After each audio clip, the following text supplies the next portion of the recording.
Yeah. They don't like videos, though.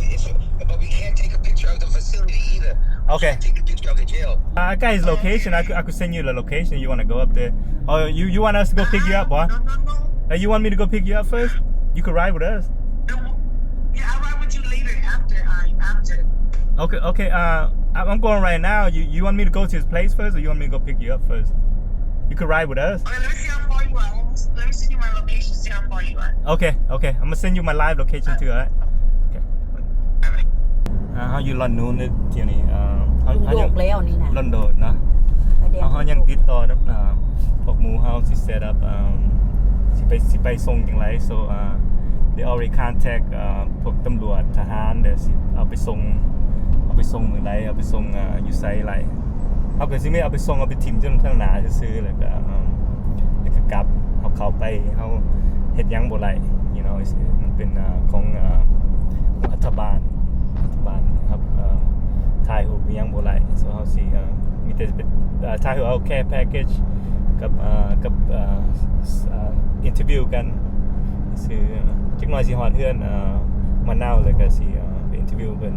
แล้วกับเอื้อยพี่น้องสุรินาพวกลาวยัง Return Lao Foundation and V&M first 65 deportee we team up ซื้อซอยกันแล้วก็คนถูกส่งมานี่63คน so we have 63 care package for each of them อันนี้นี่แม่นทาง450ปีตัวนี้ไฟแดงลุงโดกนี่นะไฟแดงลนโดกไฟแดงลุงโดกไปทางนั้นสร้างทาง450ปีไปทางลุ่มตลาดเช้า Hey, I'm gonna go pick you up first then, okay? Then you can ride with me. Yeah, cause you just right there. I mean, I can just go straight down, pick you up, and then we go to... Okay? Okay, just leave your location on, okay? So I could follow it. Okay, bye. Linda ก็มาจากมีกาคือกัน เอา introduce Uber เฮาแน่เนาะนี่ผู้ชื่อหยังชื่อเจ้านะชื่อเจ้าฮะค่อยบ่อยากลงหลายนะเจ้าจะเอาค่อยลงหลายดูโอ้โหบอกพ่อแม่พี่น้องเขาจะคู่กันนะเขาถามโอ้ผู้หญิงตัวน้ำมันเจ้าไผเป็นไผหั่นน่ะเจ้าก็ว่าค่อยเป็นเอื้อยเจ้านี่มันชื่อมันลีว่องเป็นเอื้อยเฮาเป็นเซิร์ฟเฟอร์รถเด้อนี่เด้อชื่อหยังชื่อชื่อเพิ่นชื่อมานาวาดมณีวอนเนาะชื่อมันเพิ่นเป็นเซิร์ฟเฟอร์รถเฮามื้อนี้ไปส่งแคร์แพ็คเกจยังเบิดรัฐบาลต่างประเทศสินี่นายกรัฐบาลเจ้าสินี่ตัวผู้ส่งคนมาเนี่ยมีแต่ส่งคนนี้ออกจากประเทศส่งคนนี้ไล่คนนี้เบิดนะบ่ให้ไปเหยียบมีกาเลยคนลาวก็ยังไปบ่ได้ล่ะไปมายากอย่างนี้คนอเมริกามาได้บัดนี้คนลาวไปบ่ได้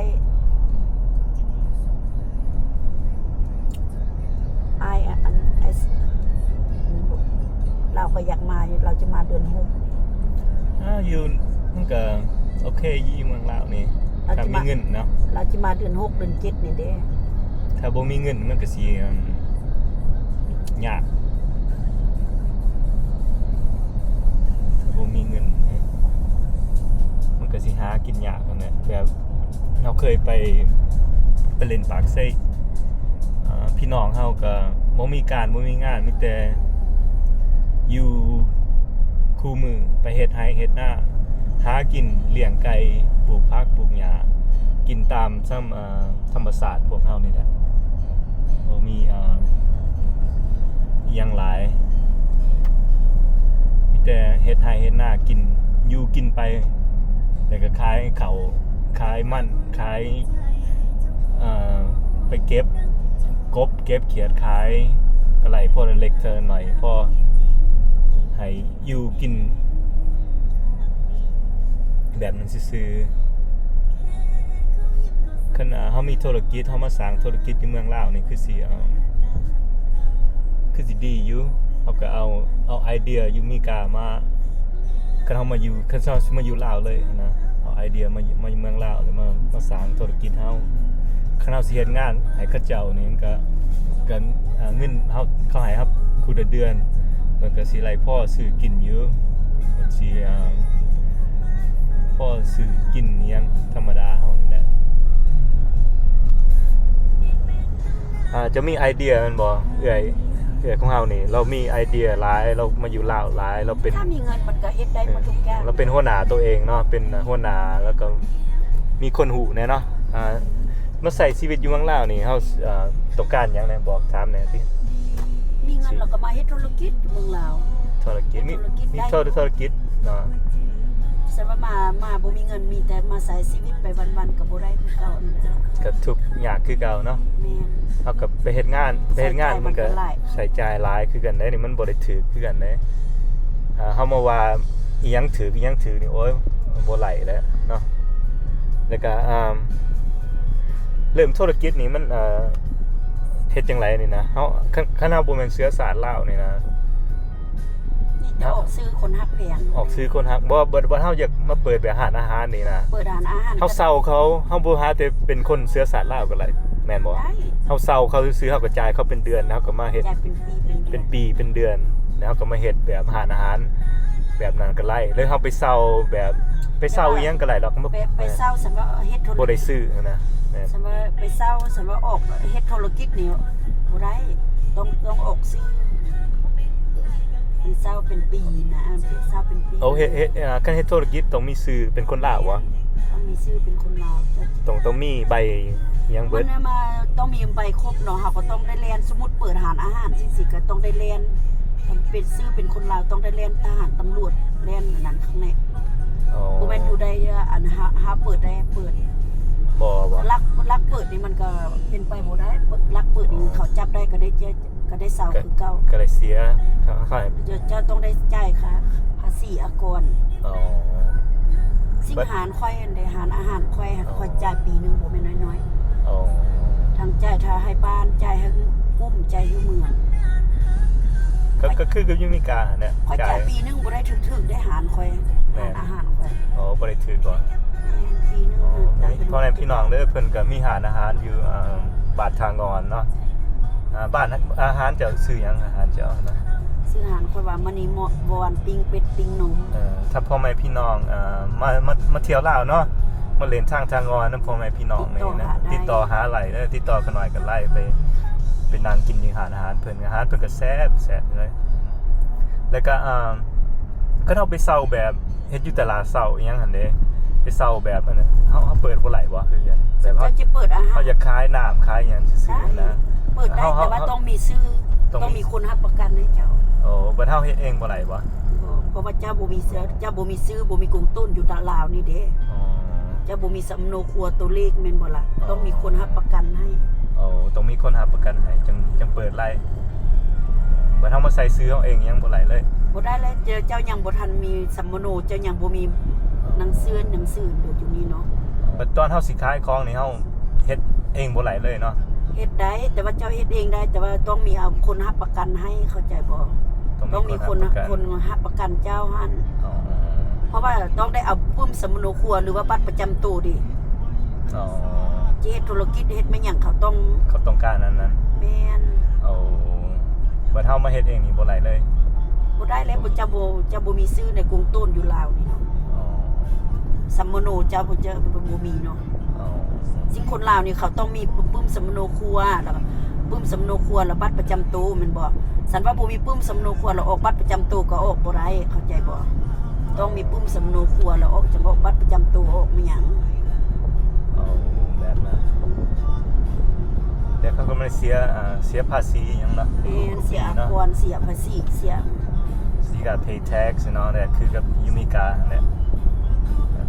โอเคเข้าใจได้ตายเนาะ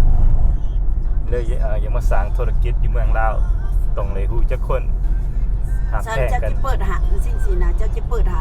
เจ้าต้องมีคนรับประกันให้ อ๋อ เอาสำโนโคดตัวเลขไม่หยังรับประกันให้ อ๋อแบบนั้น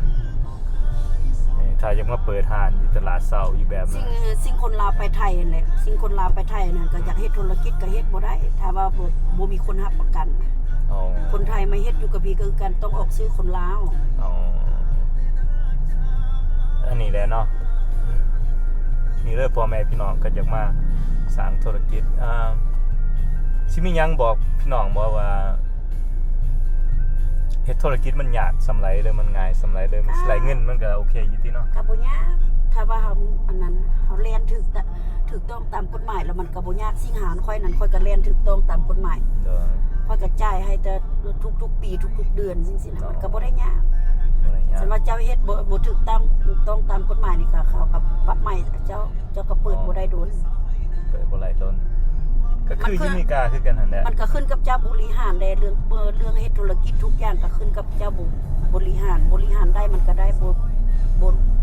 บริหารบ่ได้มันก็บ่ได้ทุกอย่าง แม่ มันขึ้นกับเฮาบริหาร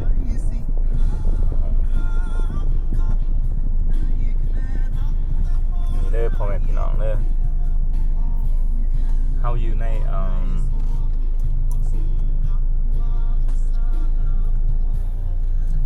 ไปทางแถวตลาดเช้าเลยเด้อเฮา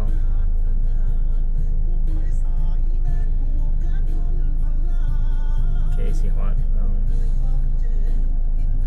ไปครับ the sister ก่อน sister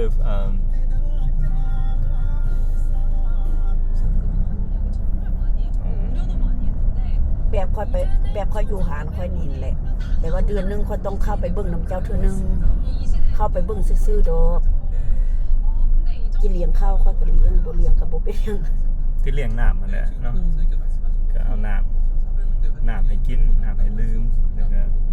ไปเบิ่งก็คือกับ inspection นั่นแหละเนาะ พอแต่อยู่ในเวียงจันทน์นี่ค่อยเฮ็ดธุรกิจค่อยเฮ็ดได้3หาร อ๋อ เปิดหารแนวค่อยนี่ก็ได้เปิดหารอาหารใหญ่ก็ได้ อ๋อ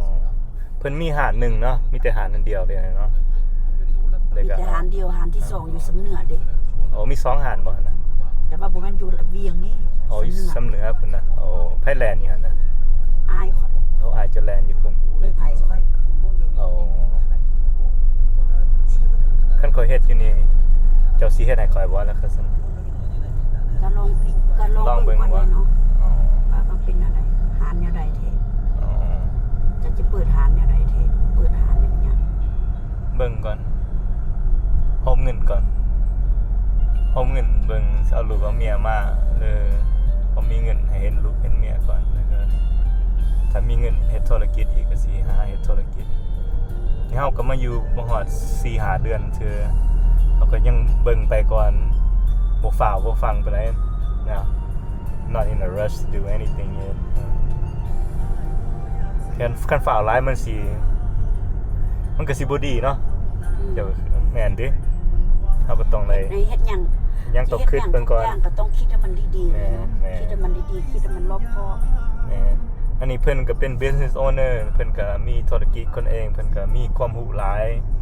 กับเฮาก็อยากมาเรียนนํเพิ่นนี่แหละมีหยังก็ปรึกษานํเพิ่นนี่แหละเพิ่นนี่เป็นเอื้อยฮักเฮาเพิ่นก็พาเฮาไปหันไปนี่ซอยเฮาหลายเลยนี่เป็นแท็กซี่เฮาแต่ตะกี้บ่ได้ introduce เพิ่นเนาะบ่ได้ introduce ให้ในสองเฮามีแต่คนถามว่าไผเป็นเอื้อยฮักเฮาเลยนี่นะพาไปครับ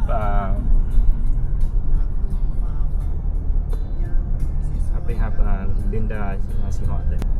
บางคนไปเที่ยวหลายแถวนี้คนจีนคนเอียงมาหลายมาเที่ยว The main one เนี่ยคำมาลาวนี่ต้องไปเที่ยวอยู่นั่น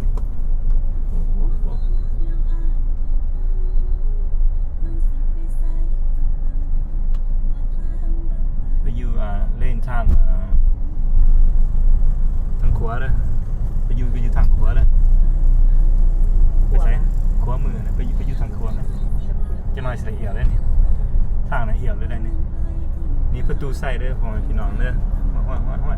คือไก่กันทีนี้ฮะคนนี่ประตูใส่นี่เอี่ยวขวาอยู่นี่เด้อตัวนี้ได้นี่เอี่ยวเลยเนี่ยเอี่ยวไปเลย เดี๋ยวได้บ่ เหี่ยวครัวนี่แหละไปทางนี้ไปลิไปทางเหี่ยวครัวแล้วก็โอเค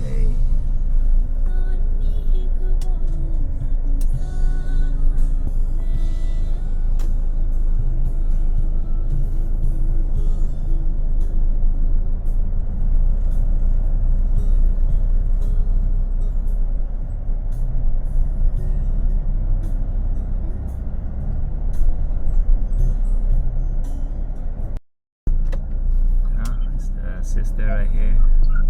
ว่าบัดมาส่งบัดมาได้มาส่งเราอยู่พี่อีกบ่ โอ้แมนดิ ออกทางเส้นนี้ได้บ่เอ้า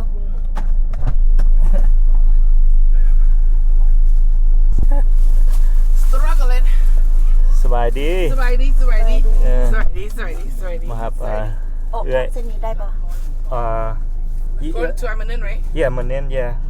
you have location yeah guys location โอเคไปมันอ้อยยาก เดี๋ยว มีคงไอเด้อเอ้ย Serena ปาก โอ้อิสลีนาฟังให้บ่ โดย introduce ชื่อเจ้าเนี่ย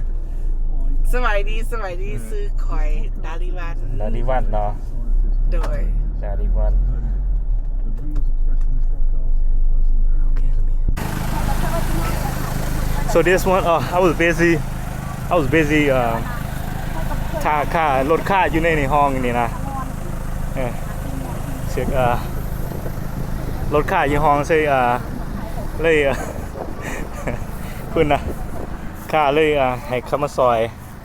ป้าคุณนะ look at this got stuck over here for a little bit until we get some help เข้ามาซอยเขาจะเข่าอยู่นี่ butรถเราเป็นตีนonly wheel drive moment all wheel so we got some they come help us so ไปกันแล้วสัน เขา มึงเหมือนเขาจะพามา เดี๋ยวซ้าย โอ้ยจะเป็นคนพามา เอาเขาค่อยเป็นเจ้าของอาหารเด้เขาฮู้จักค่อยหลายกว่า โดยเขาแนมเบิ่งอยู่เขาว่าเจ้มาหยังพี่เขาว่า ซ้ายใส่อยู่นี่ใส่ Oh my god Time. wild bro Yeah, the stroke roll here, the navigation take me. It's ทาง wild. สลับซับซ้อนโอเคเอา ไป ว่า ซื้อเลยอีก เขาจะขู่ชักเนาะ GPS bro GPS โอ้ GPS เราก็บอกบ่ถึงทางเส้นนั้นเข้าบ่ได้เราก็ยังบอกเขา 200 meters, turn นี่ left. นะ บ่โอ้บ่ตรงไปทางน่ะเนี่ยมันพาเข้ามา I don't know how it's the navigation ถอยหลังไป I'm dead You always laughing. Oh, look at me all dirty. Oh, I can't man. help it bro นี่เข้าทางนี่ ผมไม่ค่อยหัวเดินน้องเอ้ยเขาบอกหัวใส่เจ้าใดค่อยหัวว่ามันเป็นจะสร้าง GPS นี่โอ้ยบ่ฮู้ทางไปถ้าว่าเอ้ยบ่มานี่พวกแฮงสิลง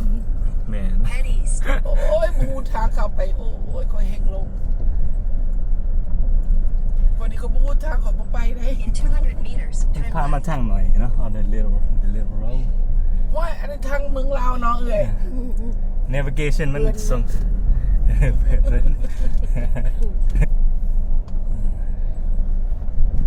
เจ้านี่ค่อยได้ใส่ชีวิตน้ำเจ้าหลายได้นี่บ่ลุกคุกคานได้จะจื้อดีๆเด้ I got to speak to one of the officials, and they said today we can go drop off the care packages to them Nice. around 2 o'clock. I want to thank you for helping us. You know, Serena, thank you, Serena, for helping us. It helped a lot, and the people who donated, thank you so much. Mansoy Lider, the community helped do this. I want to say I'm just helping sending the message and letting them know that family in America, we are thinking about them and what I loom put. So we're heading there. What time, guys? 2 o'clock? 2 o'clock. Right, So right 2 now o'clock. it's 1 something. It's only 12:00. Okay, we still. So yeah, I want to thank everybody. I had to put my feelings to the side today because can't be crying on the camera all the time. I know. I got a message somebody I said. had to, but today I gotta keep a smile going because it's definitely a sensitive issue with me. Yeah. Oh shit, here we go again.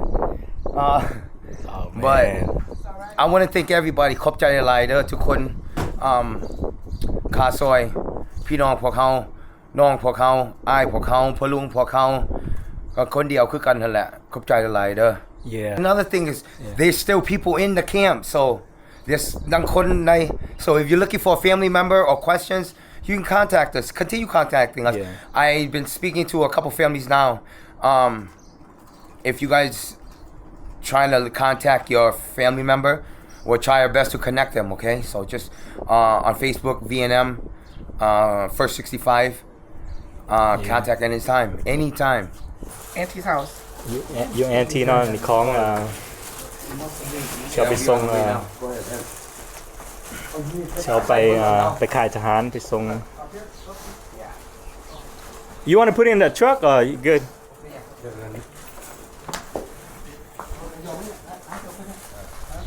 อันน่ะสิไปหักอันอีก40อัน ร้อย แล้วก็เอาไป Yeah. So all together เฮามีเท่าไหร่นี่นะ 15 65บ่63ด้วย63 ผู้หญิงผู้หนึง ผู้หญิง one girl one female one female one female มี coming 64คน เป็น64คนเลย มันมี65เอาเพื่อมันมีเท่านั้น65 Oh so we got 65 of them but yeah thank you so much to Kunder everybody from the everybody. community Yeah. you guys I'm the messenger today I'm just Yeah. the messenger today all right Yeah. You guys are taking care of them you know I'm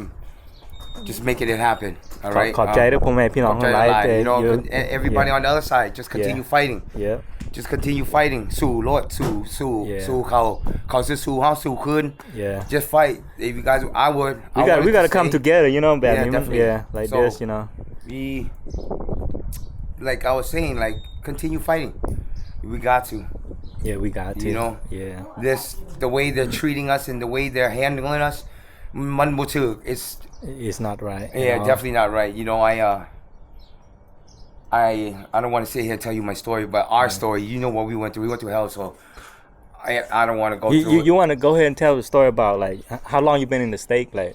you know, I've been in the States for like 45 years I'm yeah, 45 แต่หน่อยพุ่นน่ะแต่เป็นเบบี้พุ่นน่ะ เกิดมาบ่ฮอด29มื้อบ่ฮอดเดือนนึงแล้วก็มาโลด Yeah บ่ฮอดเดือน Yeah ว้าว บ่ฮอดเดือนนึงนะ29 days old and เขายังส่งมา ส่งมา That's so messed up cuz you know มีเรื่องแต่หน่อยเนาะแต่ยัง teenager 18 ปี ไปติดโทษให้เขา just like all of us ไปติดโทษแล้วกันเขาส่งมาคืนนี่นะย้อนเนี่ย1,998นี่แหละ 98พุ่นน่ะ โดย แต่ยังยัง I was young. We were all young. We was all young. We don't know any better, you know. เฮาก็บ่ฮู้ว่าเขาสิส่งมานั่นแหละ you know. บ่ฮู้หยังเลย ก็ ก็ อีเมลอีพ่อแล้วก็เว้าตะกี้เนาะระวังเด้อเขาสิส่งมาบ้านบ่เชื่อเรา บ่เชื่อเลย บ่เชื่อเราดีมาอย่างเราเว้านี่เขาถิ่มลงน้ำซ้ำแม่นบ่ แม่น บ้านนี้เป็นมาแท้ เป็นมาแท้ มันเป็นมาแท้ so we just gotta I know just got life go on เด้อตานี่ we have to continue so continue we'll we continue doing we don't our give up part we'll continue doing Yeah. our part ถ้าฮับน้องถ้าฮับอ้ายถ้าฮับพลุง yeah so but on you guys on your side continue fighting okay yeah continue fighting พวกเฮาอยู่นี่ฮะ we gonna do our part you know มีหยังซอยเฮาก็สิซอย you know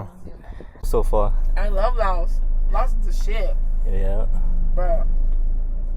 Sabai what's that song oh survive I love yeah. freaking Laos yeah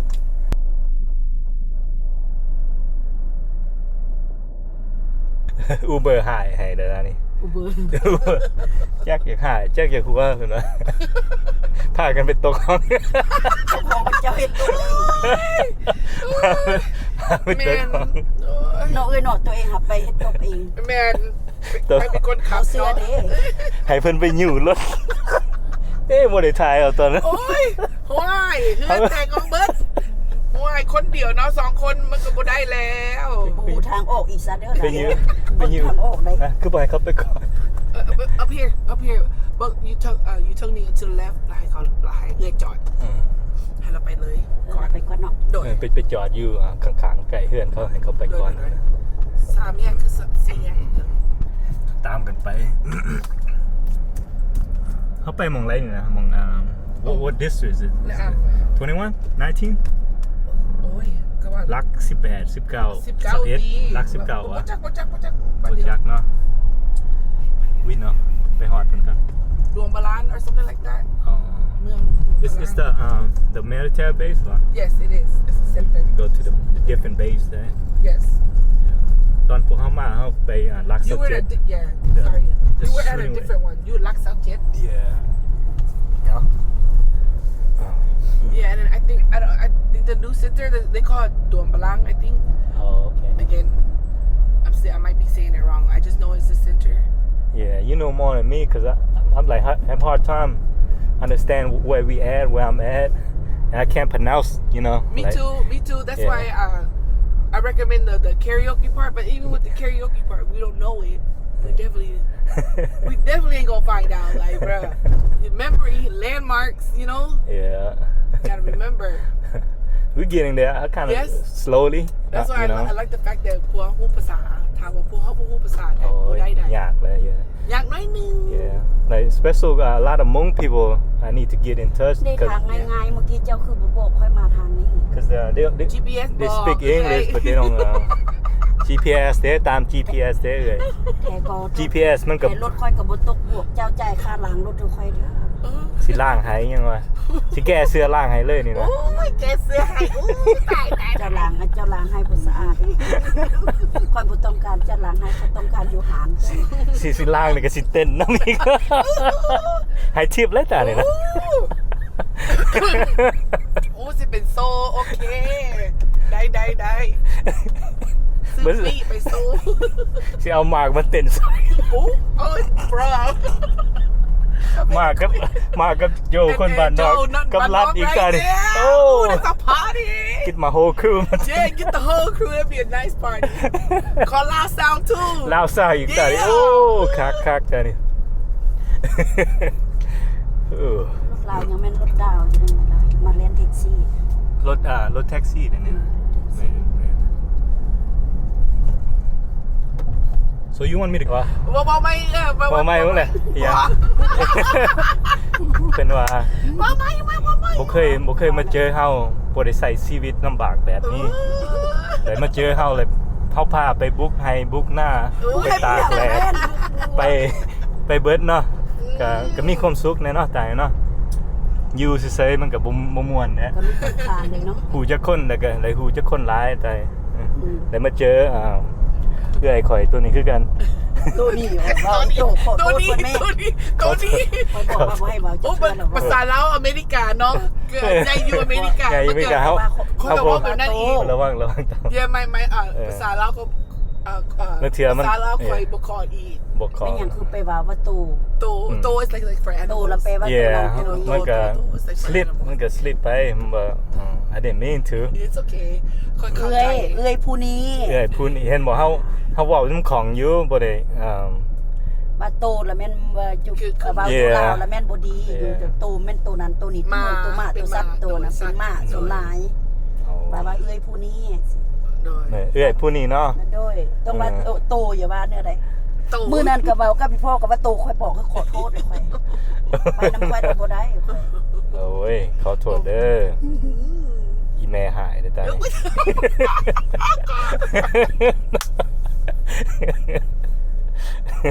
I'm dead freaking live I love it เฮาอยู่ทางไสเด้อนั่นน่ะ ไปซื้อบ่นี่ นั่งท่ารถนี่เลย โอ้ยอ้ายเด้น่ะรถอ้ายเด้ เด้อยู่ทางหลัง Stop get some to drink and some to eat ผมกินมาขจีปาเต้อยู่นี่ขจีปาเต้พบก่อนเท่าไหร่ฮะนะ 1,800ครับ 1,800 1,100กับ8,000กีบ อ๋อ1,100กับ 8,000 Skim two of the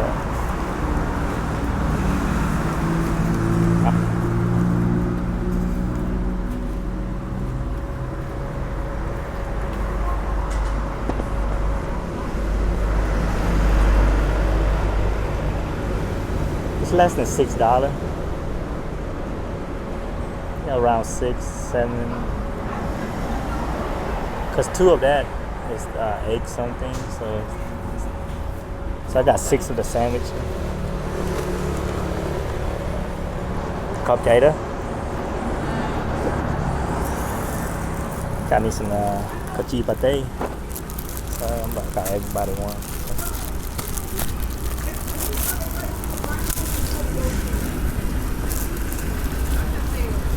Sugar chew, everybody grab one sandwich then. I got hope and What is it? Kachee pate, but I don't know how Thank it's probably you. not as good as the other one, but You sure you don't want none to drink? nah, I'm good. You good? Yeah. Let's grab 2. sauce. I like the side. No Never- sauce. Yeah. ไปให้ Where the puck at? Oh, Right here. thank you. let me Fuck that, yeah. yeah, no problem. Thank you. Let's get something to eat right now. Sober. Kachee pate.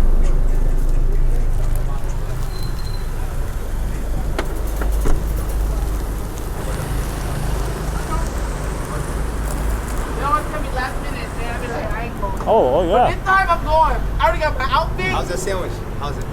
It's like last time. กำลัง It's สิ good. ทำคือนั่นก็ฮอตละ30นาที take a break ก่อน Yeah.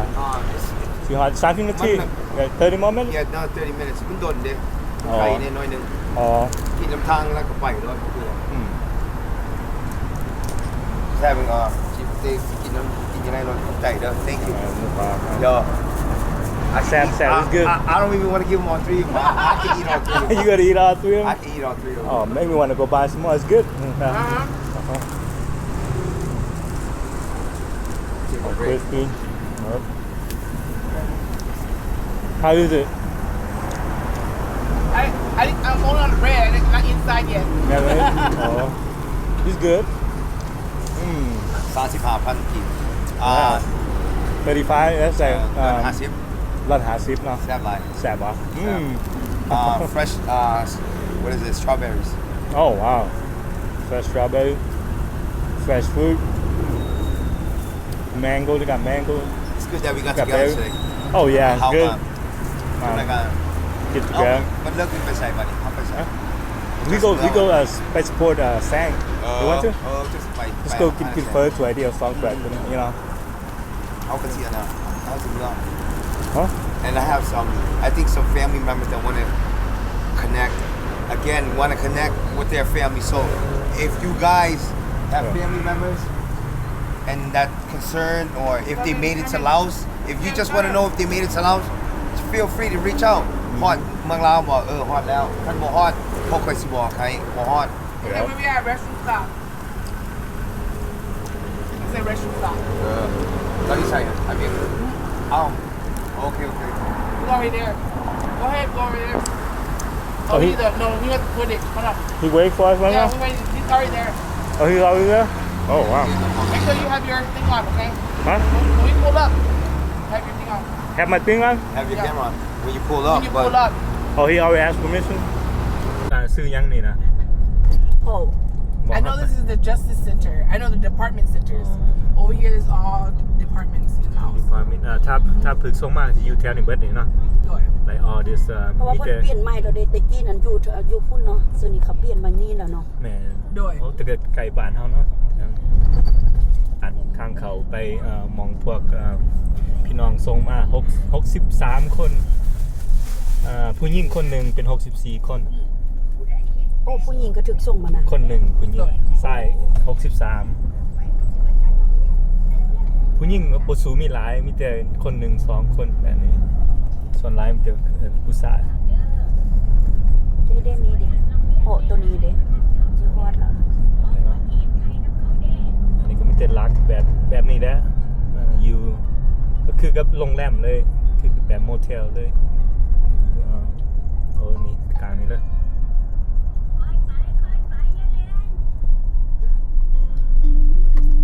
โอ้มีฮอดนี่พุ่นน่ะป้านี่เนาะ They got So they, fair. they have their Me. access. They have Oh. access to everything. They could? Wow. Yes, everything there. พุ่นน่ะมีมอง Okay. strike fair. You want ได้เลยจังว่าตกคุม คุมได้คุมอยู่พี่ได้ ตกนี่ออกบ่ไหลเลย แมนคุมได้อยู่พี่ คุ้มบ่ โดย ไป นั้นก็ได้ โดย over there just park on the side right เพิ่น here กวด ได้เลยเขาก็สิออก ต้องขวดต้องของเอาของออกหน่อย Did we get all the stuff out? Go get your stuff get out alright เย่ ดอกไม้สุด โอเคเอาน้ำเจ้านี่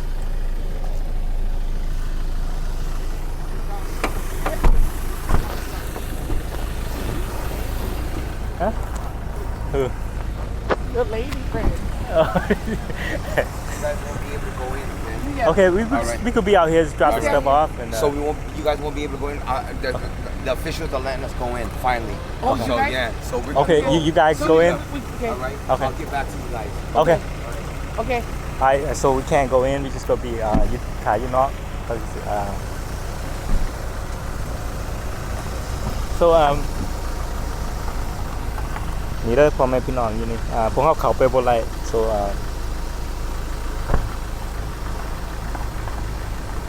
สิไป drop off package care package ให้ผู้มาใหม่